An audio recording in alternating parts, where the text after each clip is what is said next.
जय श्री कृष्ण। राधे राधे। श्री हरिदास माघ मास मातम्य का 10वां अध्याय। यमदूत कहने लगे कि हे वैश्य, एक बार भी गंगा जी में स्नान करने से मनुष्य सब पापों से छूटकर अत्यंत शुद्ध हो जाता है।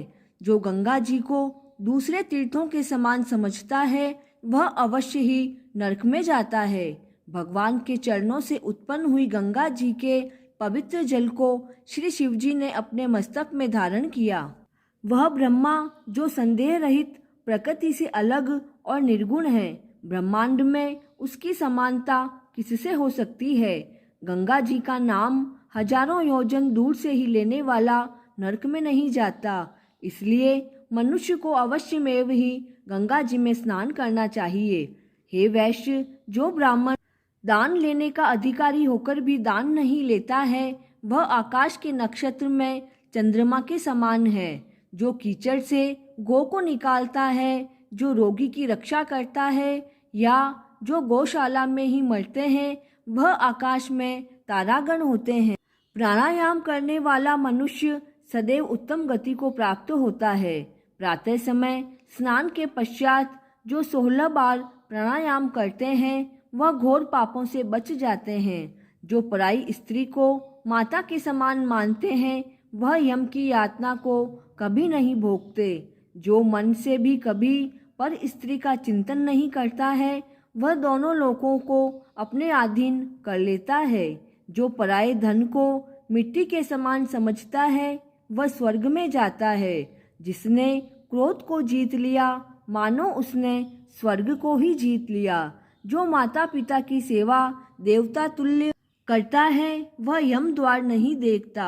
जो गुरु की सेवा करते हैं वह ब्रह्मलोक को प्राप्त होते हैं। शील की रक्षा करने वाली स्त्री धन्य है, शील भंग करने वाली यमलोक जाती है।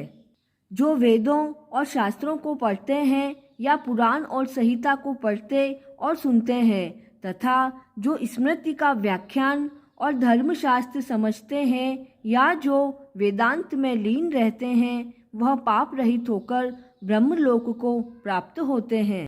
जो अज्ञानियों को वेद शास्त्र का ज्ञान देते हैं वे देवताओं से भी पूजित होते हैं। यमदूत ने कहा कि हे वैश्य, श्रेष्ठ यमराज ने हमको वही आज्ञा दे रखी है कि तुम किसी वैष्णव को मेरे पास मत लाओ। हे वैश्य, पापी लोगों को इस संसार रूपी नरक को पार करने के लिए भगवान की भक्ति के सिवाय दूसरा कोई उपाय नहीं है। भगवान की भक्ति न करने वाले मनुष्य को चांडाल के समान समझना चाहिए। भगवान के भक्त अपने माता पिता दोनों के कुलों को ताड़ देते हैं और उनको नरक में नहीं रहने देते। जो मनुष्य वैष्णव का भोजन करते हैं वे भी भगवान की कृपा से श्रेष्ठ गति को प्राप्त होते हैं। बुद्धिमान को सदैव वैष्णव का अन्न खाना चाहिए, इससे बुद्धि पवित्र होकर मनुष्य पाप नहीं करता।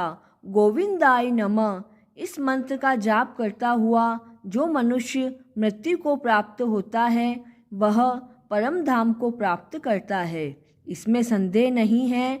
जो ओम नमः भगवते वासुदेवाय इस द्वादशा अक्षर का मंत्र का जाप करता है उसके ब्रह्म इत्यादि बड़े बड़े पाप नाश हो जाते हैं। 10वां अध्याय पूर्ण हुआ। जय श्री कृष्ण।